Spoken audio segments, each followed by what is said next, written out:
Original audio drama from the Questors Theatre.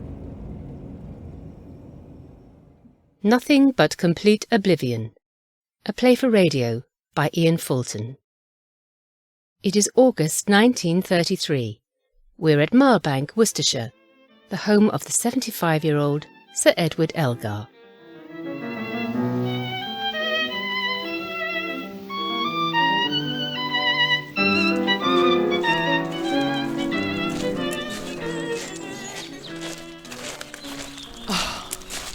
This is far enough. No, please, just a little further.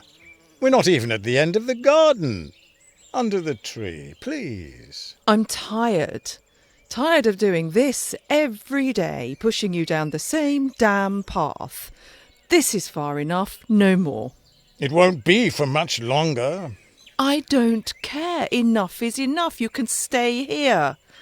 And if you're going to light a cigar, that really is more than enough. I'll be over by the gate. When you want to go back inside, you can call me. Why are you so bloody ungrateful? If you don't know, Father, that speaks volumes. I'm just tired. That's all, dog tired from looking after you. And you don't make that easy. I'm sorry. If it's any comfort, Kathleen would agree. I'm not the easiest of invalids to deal with. I know that. Which is why, no doubt, Kathleen is elsewhere this week? No doubt at all. But until she comes back again, I'm afraid you're stuck with me. And you, of course, with me. I'm keeping you away from Sam, aren't I? Yes. Well, for that I am truly sorry. Look, why don't you get a telephone installed? Damn useful, you know. And expensive, as you also know. I'll pay for it. Might as well put some of that BBC money sure got me to good use. I won't be around much longer, so you might as well have it. Thank you, but Sam wouldn't like it. It would smell of charity. Sam wouldn't have to know. He'd know all the same. Damn pride. It's a sin, you know.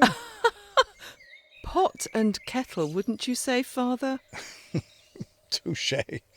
You're too sharp for me, Beak. So, I shall light that cigar, and you can leave me be.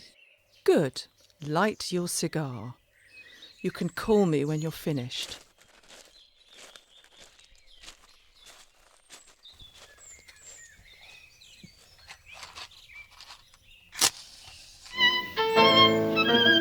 Damn it. Light, you bugger. Light.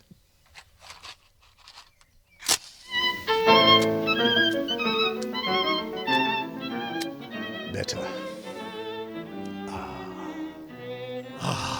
That smell is so familiar. It conjures you, Edward, like nothing else. And so it conjures me too.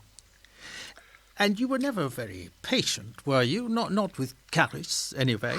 Girl's a damn fool at times. Is this meant to be a joke? People keep telling me I'm always hearing things. Music, mostly. But here you are. Caris is not a little girl anymore, or hadn't you noticed? Damn you! I knew you better than you knew yourself. Changing the subject now, are we? Well, that statement is not true. You know me? I don't even know myself. I wish I did.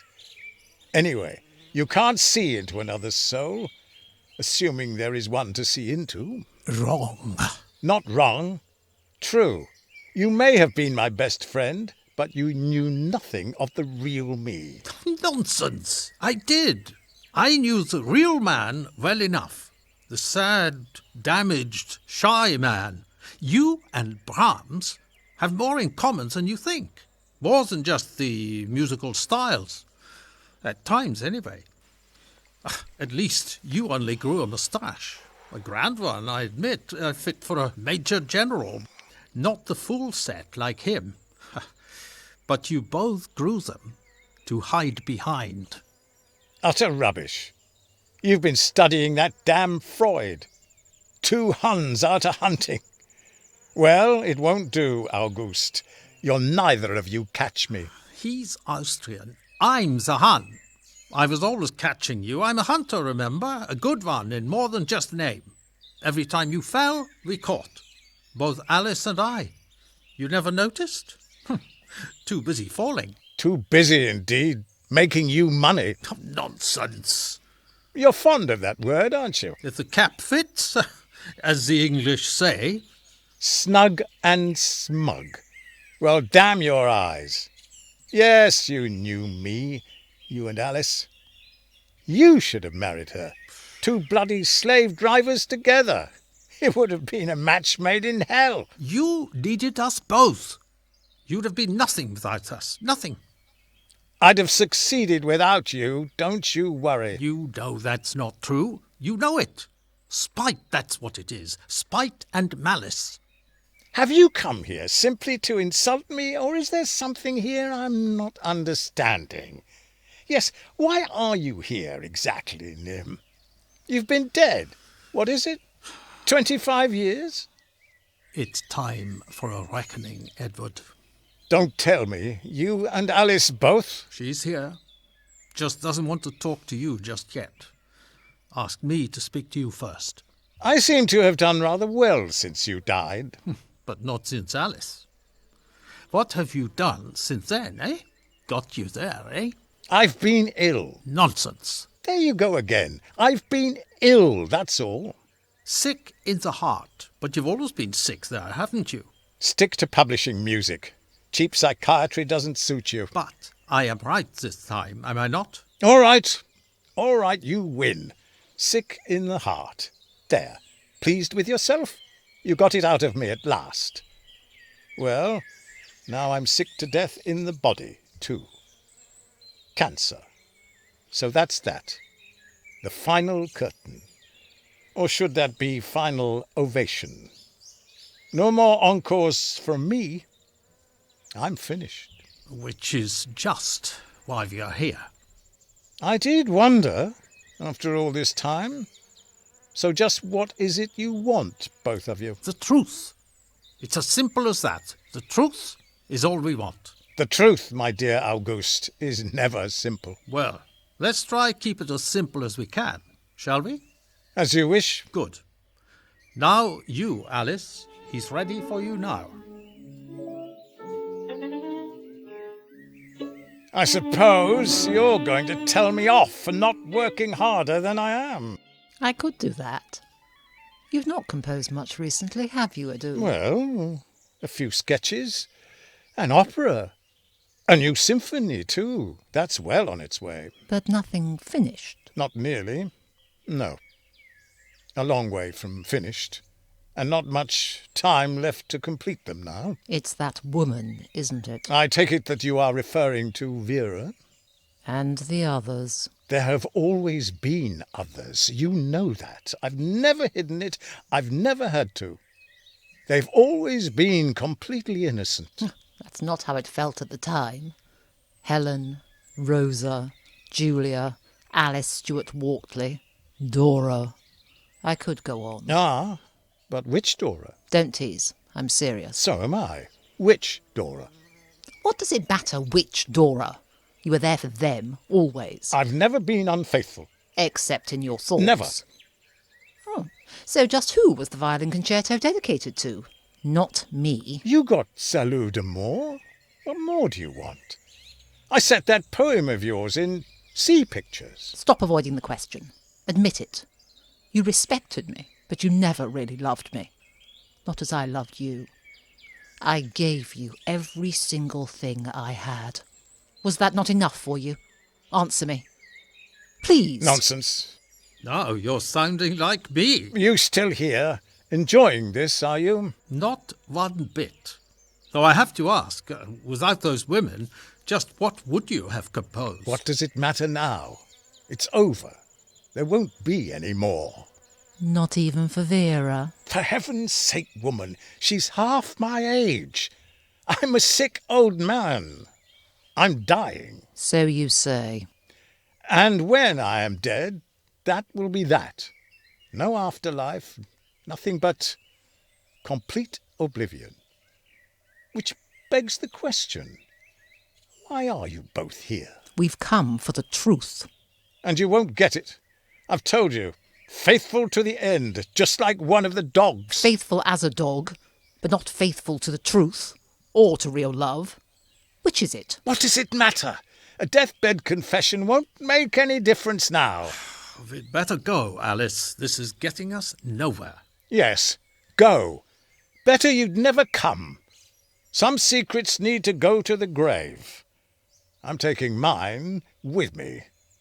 So go. Tell me you loved me. Really loved me, just as I loved you. What does that mean? I need to know. Even ghosts need their truths. You know I loved you. You were the rock of my life. Listen to the music if you don't believe me. That's the problem. I listen to the music and know you're lying. Then there is nothing else to say. Go.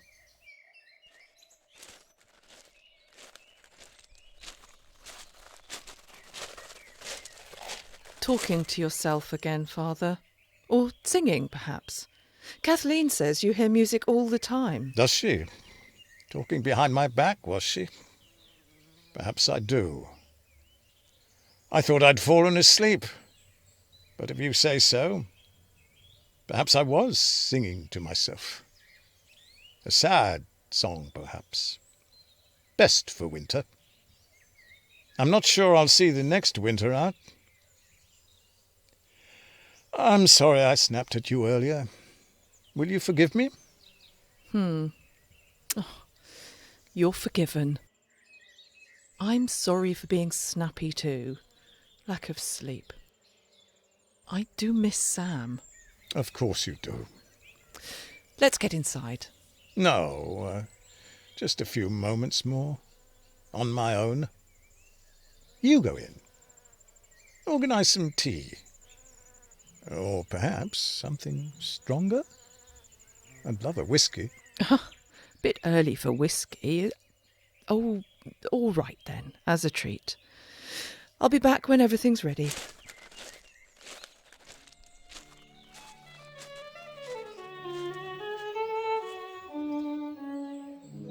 I'm sorry, Alice. If I caused you distress, then I'm even more deeply sorry. I loved you, but I loved the others too. Is that wrong? I suppose it is. But what if it is? What was lost and what gained? After all, there is no soul, is there? I'm not going to be weighed in a balance and found wanting.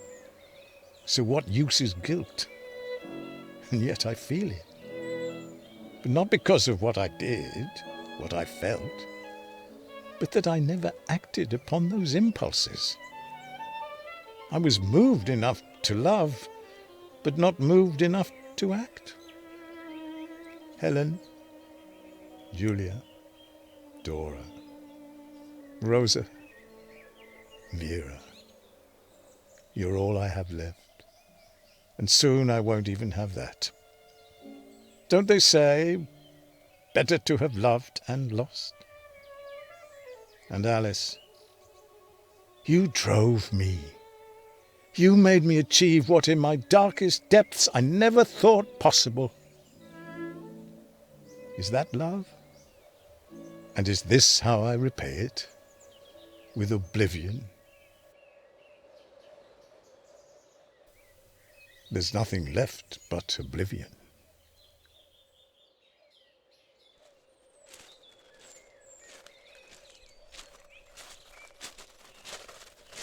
Father.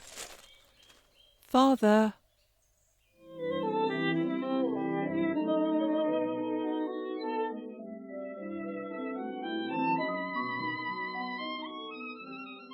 In Nothing But Complete Oblivion by Ian Fulton, Caris Elgar Blake was played by Carol Fullilove. Edward Elgar was played by Michael Langridge. August Jaeger was played by Ian Reid. Alice Elgar was played by Karen Singer. Music from Elgar's Violin Sonata in E minor, Opus 82. Rory Hobson was Assistant Director, Gavin Jones was sound designer and engineer. The play was directed by Paul Collins. This was an original audio drama from the Questors Theatre.